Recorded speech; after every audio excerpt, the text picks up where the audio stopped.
नाम में क्या रखा है? शेक्सपियर ने जब ये कहा था, उन्हें ये मालूम नहीं होगा कि बरसों बाद नाम में ही सब कुछ रहेगा।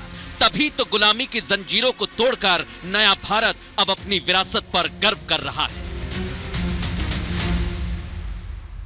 हम सब लोग इंडिया शब्द का उपयोग करना छोड़ दें और भारत शब्द का उपयोग करना प्रारंभ करें। ये भारत महान है और महान देश था, है और रहेगा।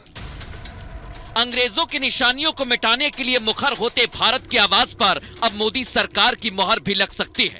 तभी तो देश के अंग्रेजी नाम इंडिया को हटाकर अब हर जगह सिर्फ भारत करने की तैयारी हो रही है, जिसका ताजा सबूत है G20 का ये निमंत्रण पत्र, जिस पर प्रेसिडेंट ऑफ इंडिया की जगह प्रेसिडेंट ऑफ भारत लिखा गया है। केंद्र सरकार का G20 के महा इवेंट के बीच ये इशारा ऐसे ही नहीं है, क्योंकि हाल ही में संघ प्रमुख मोहन भागवत से लेकर बीजेपी के सांसद इंडिया की बजाय भारत नाम की खुलकर वकालत कर चुके हैं। हम सब लोग इंडिया शब्द का उपयोग करना छोड़ दें और भारत शब्द का उपयोग करना प्रारंभ करें, तो हम बोलने में लिखने में सर्वत्र भारत कहे। इंडिया शब्द एक अंग्रेजों के द्वारा दी हुई हमारे लिए गाली है, इसलिए इंडिया शब्द जाना चाहिए। संविधान में संशोधन करना चाहिए और उसमें भारत शब्द जोड़ना चाहिए। उत्तरम यत् समुद्रस्य हिमाद्रेश्च व दक्षिणम वर्ष तद भारतम नाम भारती यत्र संतति, कि जिसके उत्तर में समुद्र है, दक्षिण में हिमालय पर्वत है, उसका नाम भारत है और उसकी संतति सब भारतीय के नाम से है। ये हमारे ग्रंथों में कहा गया है। चारों ओर भारत के नाम की गूंज है, क्योंकि सियासत और संस्कृति से जुड़े लोग ही नहीं बल्कि सेलिब्रिटी और खिलाड़ियों ने भी आवाज बुलंद कर दी है। महानायक अमिताभ बच्चन ने ट्वीट कर लिखा, भारत माता की जय। तो दिग्गज क्रिकेटर वीरेंद्र सहवाग ने तो भारतीय टीम की जर्सी पर इंडिया नाम हटाकर भारत लिखे जाने की अपील कर दी। चुनावी सरगर्मियों के बीच भारत नाम को लेकर समर्थन और विरोध दोनों ही तरह के तर्क दिए जा रहे हैं। ऐसे में 2024 में इंडिया बनाम भारत वाली जंग होना लाजमी है, क्योंकि विपक्ष के नेताओं ने तो नाम के सियासी इस्तेमाल के लिए ही अपने गठबंधन का नाम इंडिया रखा था, लेकिन मोदी ने नहले पर तहला मार दिया, जिसके बाद कांग्रेस ने इसे संघवाद को खतरे में डालने वाली कोशिश करार दिया, तो केजरीवाल समेत विपक्षी पार्टियां भी विरोध में खड़ी हो गई।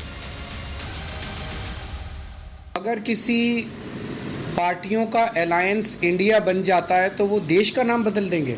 कल मान लीजिए इस इंडिया अलायंस ने अपना नाम बदल के भारत रख लिया, तो फिर भारत भी बदल देंगे। फिर क्या भारत का नाम बीजेपी रखेंगे? तो ये इंडिया शब्द से जो इनको एक अजीब सा डर भय सहम गए हैं, क्या ये इस हद तक चले जाएंगे कि संविधान बदल देंगे? भारतवर्ष तो नाम हमने नहीं दिया, वो तो हमारे पूर्वजों ने हजारों साल पहले का दिया हुआ नाम है। ऋषभ देव जी के पुत्र और भारत मुनि, भारत के सम्राट, ये सबका नाम, और महाभारत, तो भारत तो सभी जगह आता है। बीजेपी का दावा है कि विपक्ष को हर प्राचीन विरासत से दिक्कत है, क्योंकि पहले सनातन को बीमारी बताकर खत्म करने की बात कही गई और अब तो कांग्रेस को भारत माता की जय के नारे से परेशानी होने लगी है। अरे यार,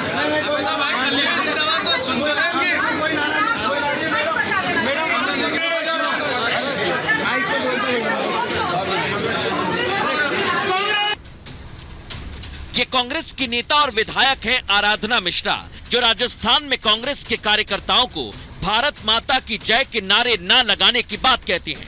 हालांकि आराधना का कहना है कि उन्होंने भारत माता की जय का नारा सुना ही नहीं। ऐसा कोई इंसिडेंट ही नहीं हुआ। It has been totally misquoted. Bharat माँ हमारे दिल में बसती हैं। वहाँ पे पार्टी के कार्यकर्ता अपने समर्थकों के नारे लगा, समर्थक उनके अपने कैंडिडेट्स के नारे लगा रहे थे, जिसको रोका गया। वो सामान्य चीज़ है, कोई असामान्य बात नहीं थी। इससे पहले कांग्रेस पार्टी के एक वरिष्ठ नेता ने कहा था कि भारत माता की जय के नारे लगाओगे तो केस हो जाएगा, सोनिया माता की जय के ही नारे लगने चाहिए। ये कांग्रेस की मानसिकता है, जहां पर उन्होंने हमेशा पार्टी को, दल को और परिवार को देश के ऊपर समझा है। वो दल हित की चिंता करते हैं, देश हित की नहीं। यानी भारत माता, भारत और सनातन, हर बात से विपक्ष को दिक्कत होने लगती है। लेकिन सवाल ये, भारत जोड़ो यात्रा निकालने वाली कांग्रेस को भारत नाम पर चिढ़ क्यों हो रही है?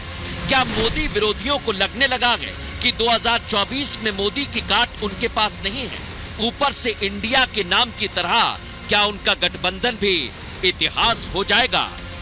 Bureau report, Republic Bharat.